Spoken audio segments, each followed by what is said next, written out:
Bonjour, me revoilà. Alors, j'espère que vous allez bien.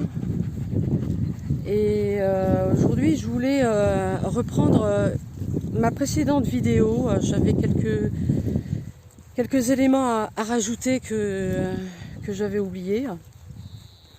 Concernant le château cathare et ces fameux cathares qui ont été brûlés au bûcher en 1243 et 1244. Près de 200 cathares ont été brûlés au bûcher. Et lorsque j'ai visité ce fameux château cathare, j'ai eu une projection de conscience dans à l'époque où les cathares étaient enfermés dans cette pièce. Cette fameuse pièce sombre dont je vous avais parlé, qui était dans Montségur. C'est Montségur. J'ai regardé mes notes, donc je confirme. Et donc il y en avait environ une quinzaine à peu près. Et donc je les ai fait monter, mais on m'a demandé qu'est-ce qu'ils sont devenus, tout ça, on m'avait posé la question. Du coup, je vais quand même vous dire comment je les ai fait monter. Pas sur le coup, pas le jour même, ni quelques jours après.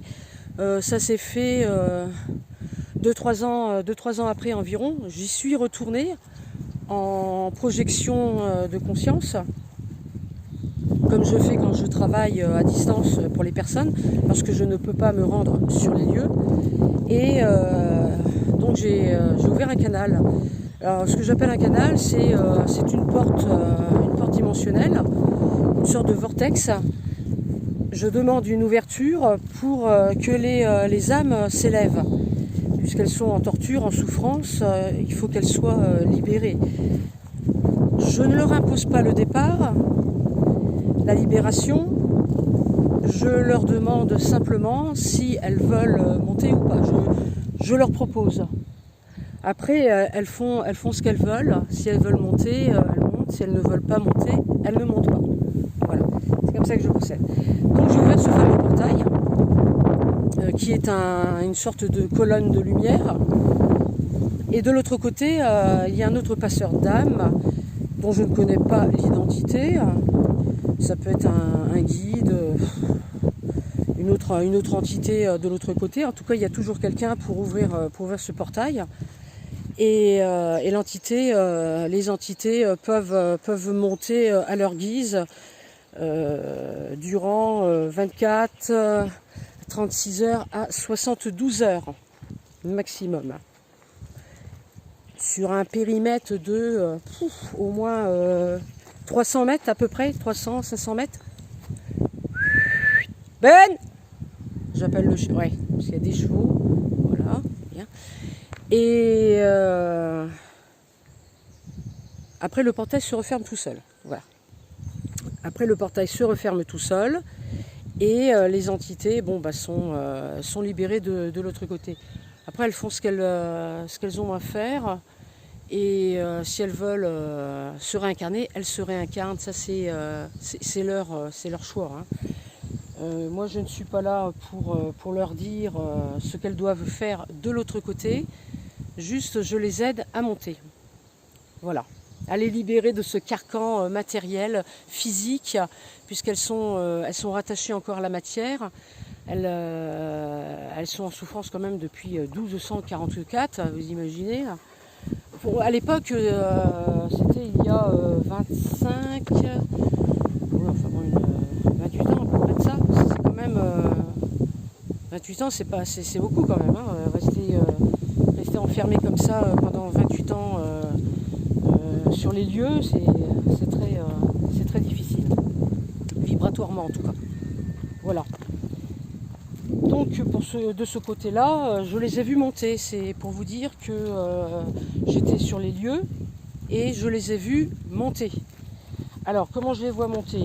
Je les vois sous forme de lumière, sous forme de silhouette, ou je les vois comme je les ai vus quelques-unes. Je me souviens de 3 que j'avais vues comme j'avais vu.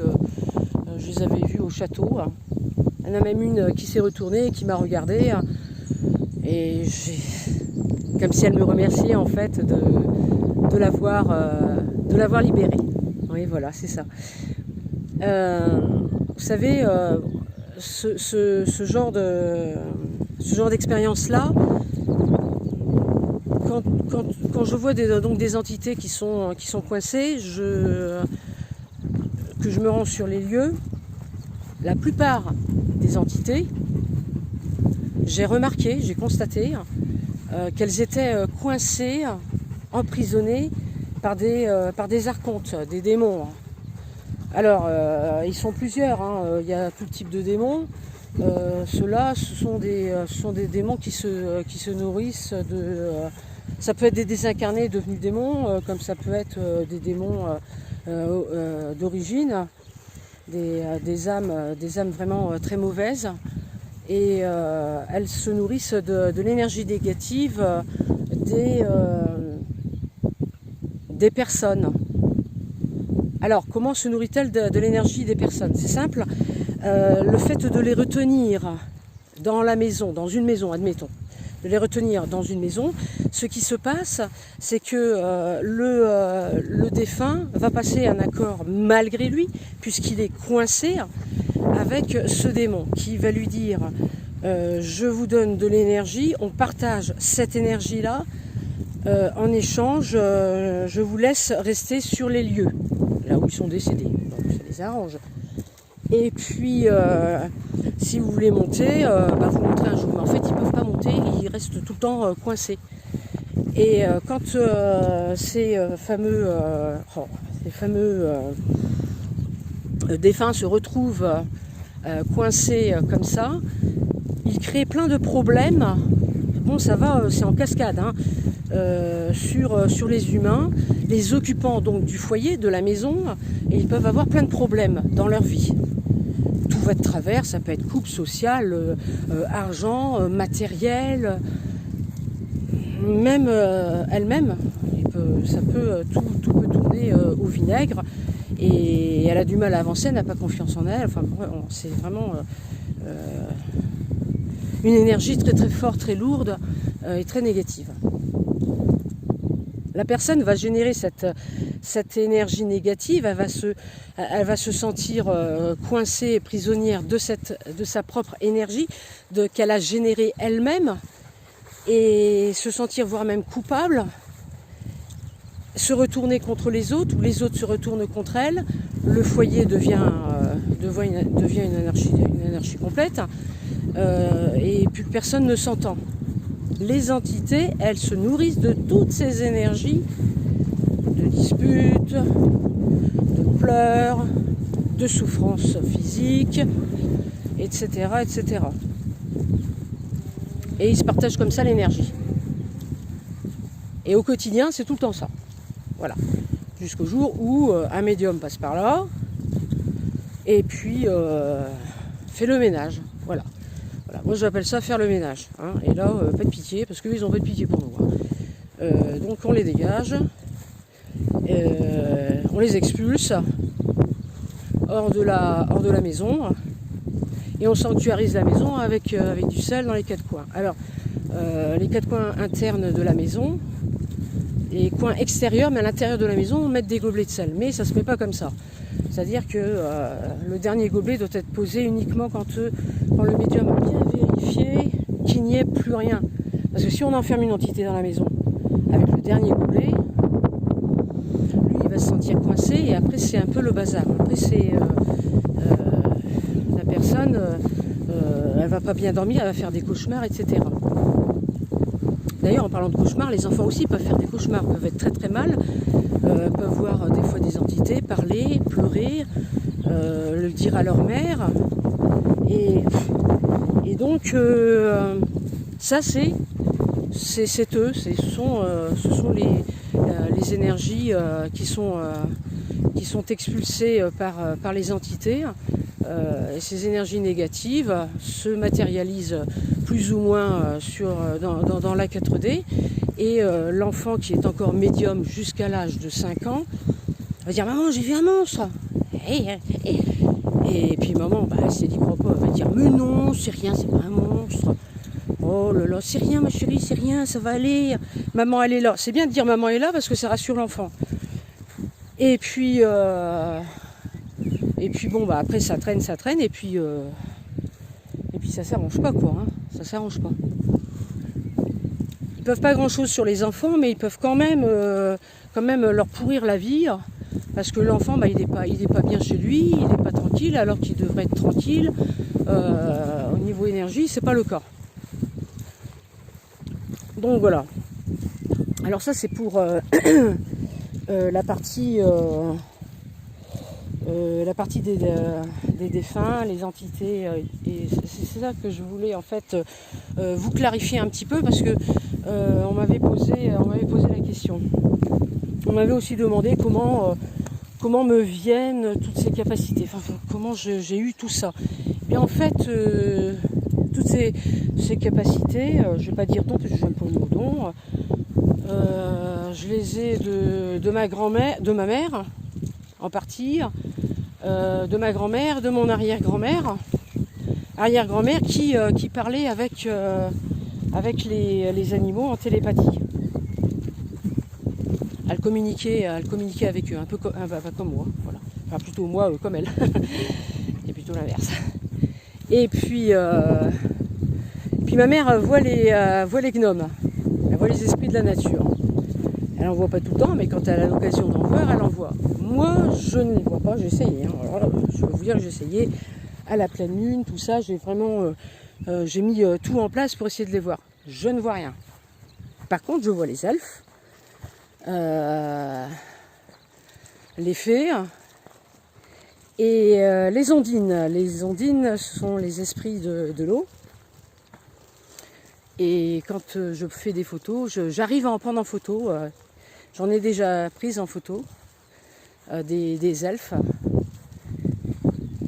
Dessinées, bon, elles sont, elles ont un corps, une tête, des jambes et tout. Du moins, c'est comme ça que moi je les vois. Sous forme lumineuse, blanche, laiteuse et lumineuse. Mais quand j'appuie sur le cliché, faudrait mitrailler pour pouvoir avoir toutes les phases de l'esprit, mais de la nature, mais c'est pas évident. Moi, j'ai pas réussi en fait.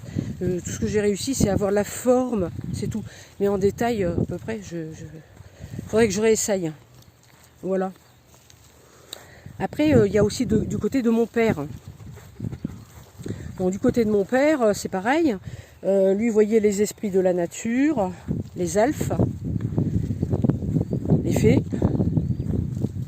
Il faisait aussi des décorporations conscientes. Je me souviens, il m'en avait parlé. Et quand j'ai fait ma première décorporation consciente, j'avais... Quel âge que j'avais 15 ans 14-15 ans. J'ai descendu les marches rapidement dans ma maison, puisque bon, on a deux étages. Et comme une fusée, hein. Puis arrivé en bas, j'ai sauté les 3-4 dernières marches. Et je me suis collée à la porte d'entrée. J'ai tenu la poignée, je me revois encore. Et l'autre main sur le chambranle. J'ai été propulsée hors de mon corps. Et je me suis retrouvée en train de flotter au-dessus du jardin et je voyais mon père qui travaillait. Même mon père, à un moment donné, il a tourné la tête, il a regardé dans ma direction. Je ne sais pas s'il m'a vu. Et puis, tout était lumineux. Les arbres émanaient de la lumière. Il y avait de la lumière qui sortait des arbres. Des feuilles, du gazon, la nature rayonnait. Et les couleurs sont totalement différentes. Il y a une palette de vert mais incroyable. Les fleurs n'ont pas les mêmes couleurs. C'est vraiment très très beau. Et puis donc j'ai vu et survolé mon jardin. Et puis j'ai vu une sorte de corde. Ça c'est incroyable. J'ai vu une sorte de corde qui était grosse comme comment je dirais moi, à peu près comme ça. Voilà. Blanche. Bon, pas blanc, mais un blanc un peu cassé, blanc un peu cassé. Et elle n'était pas torsadée, elle était lisse. Et je l'ai regardée, comme ça, et elle allait jusqu'à la porte d'entrée de où était mon corps debout. Au moment où j'ai posé l'intention, où j'ai émis l'intention, qu'est-ce que c'est que cette corde? Qu'est-ce que c'est? Où est-ce qu'elle va? Je me suis connectée donc à mon corps physique. Et qu'est-ce qui s'est passé? Par l'intention, j'ai réintégré mon corps illico presso. J'ai ouvert les yeux, j'ai pas bougé de place, j'étais restée debout, la main accrochée à la poignée et l'autre sur le chambranle. J'ai pas réalisé tout de suite ce que j'avais vécu. J'ai trouvé que c'était vachement bien. On était léger, vraiment bien. Voyager comme ça, voler comme un oiseau, c'était vraiment génial. Et survoler les arbres. Je suis allée en parler à mon père, je suis sortie dans le jardin tout de suite et je suis allée le voir et je lui ai tout raconté. Et c'est là qu'il m'a raconté ses expériences et qu'il m'a dit qu'il ne fallait pas avoir peur, que de l'autre côté, tout dépendait de nos intentions, de nos pensées, où se portait notre pensée, c'est là où on allait. Et si on pensait à des choses mauvaises, on risquait de les voir. Il ne faut pas penser à des choses mauvaises. Voilà, c'est ce qu'il m'avait dit. Donc j'ai fait comme il m'a dit, puisque après je me suis servi de ces des corporations. Au début, je ne contrôlais pas du tout. Je sortais, je cherchais même pas à sortir. Hein, ça, je sortais comme ça directement. Et au début, j'étais pas toujours consciente. C'était pas facile d'être. J'ai mis des années à être consciente. Hein. J'ai 53 ans. J'ai ma première expérience des corporations, c'était quand j'avais 15 ans à peu près, 14-15 ans. On n'est pas conscient tout de suite. Il faut bûcher, il faut travailler, il faut pas forcément chercher à se décorporer. Moi, au moins, vous savez, je cherche pas. Si ça vient, ça vient. Si ça vient pas, ça vient pas. Ce que je fais souvent, le plus souvent, ce sont des décorporations vraiment de projection de conscience. Ce sera l'objet d'une autre vidéo. Retrouver les animaux perdus. Voir leur parcours, ce qu'ils ont fait, où est-ce qu'ils sont, pourquoi ils sont partis. En télépathie. Ils me disent tout. C'est comme ça que je piste les animaux, que je les retrouve. Et je vois même à travers leurs yeux. Je ferai une autre vidéo là-dessus. Voilà. Et je fais le tour de ce que je voulais vous dire. Bon, sur le coup, là, ça ne me revient pas. Mais si vous avez des questions, n'hésitez pas. Hein, il n'y a pas de souci, moi, je vous répondrai. Comme je vous dis toujours, je n'ai pas la science infuse. Je vous répondrai selon mon expérience. Voilà. Et puis, je vous souhaite une bonne journée. N'hésitez pas à me laisser un commentaire. À bientôt!